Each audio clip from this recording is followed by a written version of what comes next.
last episode, yan yung huling silip natin sa Saudi this year 2020. Tsaka ito yung huling pagsama namin ng mga tropa natin sa Saudi.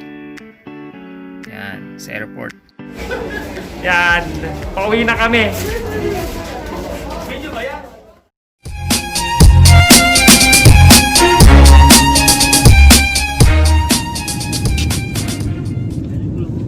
Dito sa episode na to mga buddy, papakita natin yung mga guidelines and procedures mula sa airport hanggang sa accommodation na pansamantalang tutuluyan habang hinihintay ang result ng swab test. Tara, take off na tayo, pauwi ng Pilipinas.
Touchdown.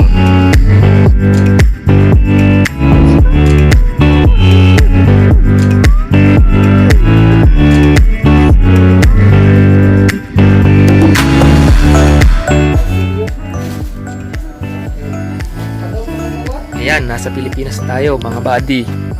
So, paglabas natin ng eroplano, diretso agad tayo dito sa area ng orientation swab testing lobby.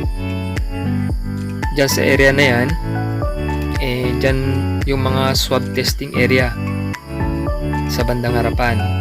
At dito tayo habang tayo naghihintay ng ating pila, pino-orient naman tayo kung ano yung mga guidelines ating procedures na ating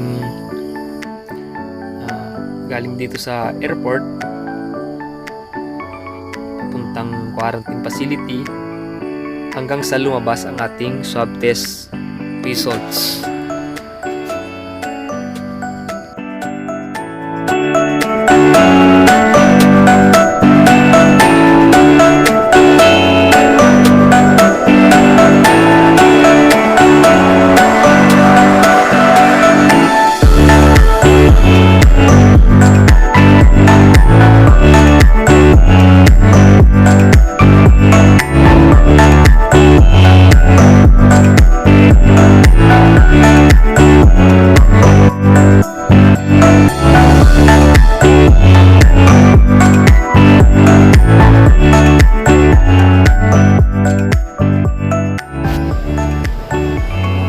Salamat sa ating kasundaloan na silang nagpaliwanag at tumulong sa atin para matapos ang mga procedure na dapat nating tapusin sa airport. Ang kanila pong binibigay dyan ay tsaka yung pong mga karagdagang dokumento na kailangan natin i-fill up bago tayo lumabas ng airport.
Good morning guys.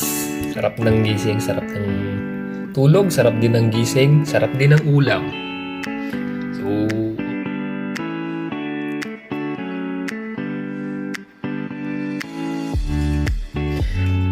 tara, kain tayo.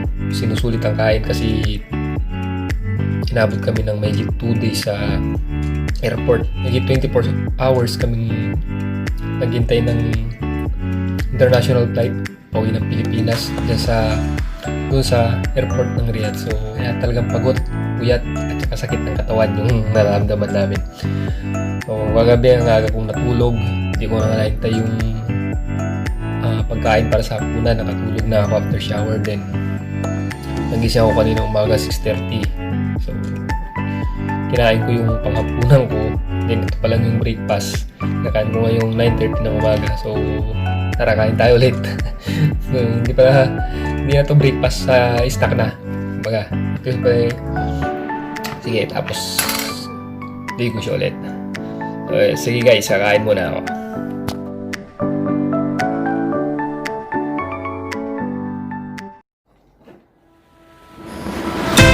Abangan next episode.